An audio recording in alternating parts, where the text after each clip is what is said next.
कन्या कहा जाता है और कन्या कहा जाता है और इसे माँ सरस्वती दुर्गा के रूप में देखा जाता है।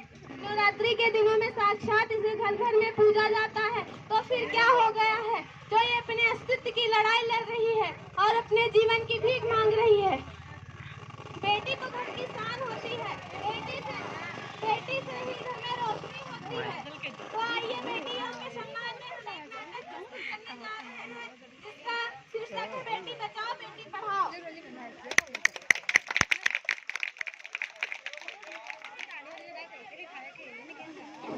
हेलो हेलो, आवाज नहीं आ रही, सही करिए माइक पर।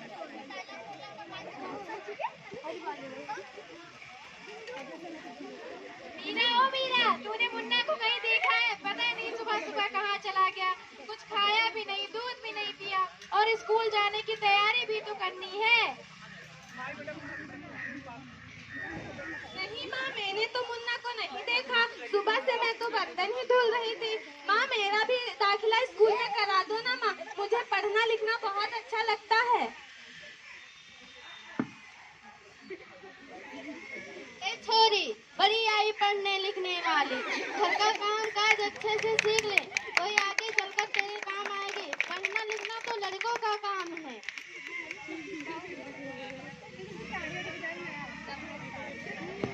जी, मीरा का भी स्कूल में दाखिला करा दीजिए ना, उसे भी तो पढ़ना लिखना चाहिए।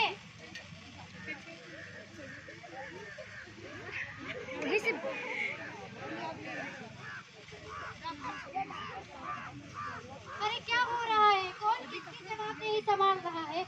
और हमारी मीरा बेटी क्यों रो रही है?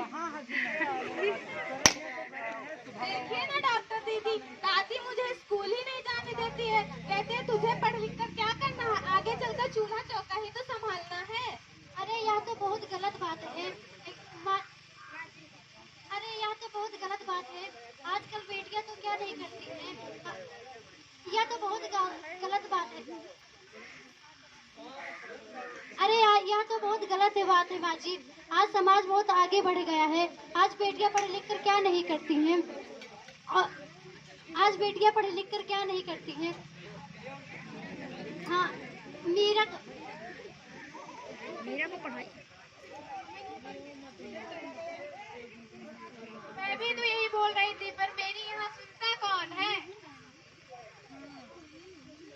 तू चुप कर। पढ़ना लिखना तो लड़कों का काम है, आगे चलकर उन्हीं को तो घर संभालना पड़ता है। अच्छा मीरा, जरूर स्कूल जाओगी और एक दिन मेरी तरह ही पढ़ लिख कर अच्छी डॉक्टर बनोगी। ठीक है बेटा, रोना नहीं। प्रणाम दादा। बहू जरा एक गिलास पानी लाना। पानी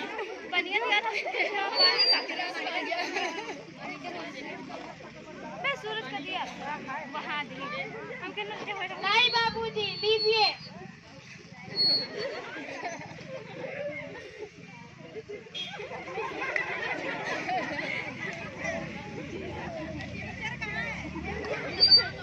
अरे देखो, अखबार में प्यारी बेटी के बारे में कितनी सुंदर कविता लिखी है। आओ तुम्हें सुनाता हूँ। कहती बेटी बाह पसार, मुझे चाहिए प्यार दुलार। बेटे की अनदेखी क्यों करता है निष्ठुर संसार। सोचो जरा हमारे बिन बसा सकोगे घर परिवार। जन्म से लेकर यौवन तक मुझ पर लटक रही तलवार। मेरी व्यथा वेदना का अब हो स्थायी उपचार। जब माँ ही जग में ना होगी तो तुम जन्म किससे पाओगे। जब बहन न होगी घर आंगन में तो तुम किससे रूठोगे और किसे मनाओगे। जब दादी नानी ना होगी तो तुम्हें कहानी कौन सुनाएगा। जब कोई स्वप्न सुंदरी ही न होगी तो तुम किससे ब्याह रचाओगे। जब तेरे घर में बेटी ही ना होगी तो तुम किस पर लाड लुटाओगे। जिस दुनिया में स्त्री ही ना होगी उस दुनिया में कैसे रह पाओगे। नारी के बिन जग सूना है, यह बात तुम कब समझ पाओगे। हाँ तो भाग्यवान, कैसी लगी ये कविता, है ना मजेदार। काहे की कविता मुझे नहीं आई पसंद।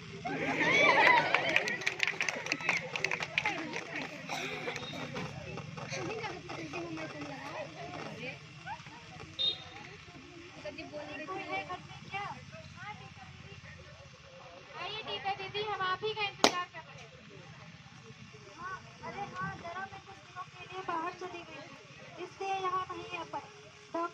डॉक्टर बहन जी कह रही थी अभी आपने मीरा का दाखिला नहीं कराया। ये तो बहुत होनहार छात्रा है, हमेशा अच्छे अंक लेकर उत्तीर्ण हो। हाँ टीचर दीदी, हम मीरा को अवश्य पढ़ाएंगे। मैं मेरी तरह उसे अनपढ़ नहीं रहने दूंगी, उसे पढ़ा लिखा कर खूब अच्छा इंसान बनाऊंगी। खूब पढ़ाओ छोरी को, जब कुछ गलत गलत हो जाएगा तो कहीं मुंह छुपाने की जगह नहीं मिलेगी। अरे बाबी, कहाँ की बात कहाँ लेकर बैठ गई। मीरा को 10वीं तक तो पढ़ाई पूरी कर लेने दीजिए, आगे की पढ़ाई के बारे में बाद में सोचेंगे। हाँ टीचर दीदी, हम भी यही बोल रहे थे, पर मेरी यहाँ सुनता कौन। कल मीरा को तैयार रखना, मैं उसे लेने आऊंगी। क्यों दादाजी, सही कहा ना मैंने? हाँ बेटा, बिल्कुल सही कहा। मैं भी चाहता हूँ कि मीरा पढ़ लिख कर आगे कुछ काम करे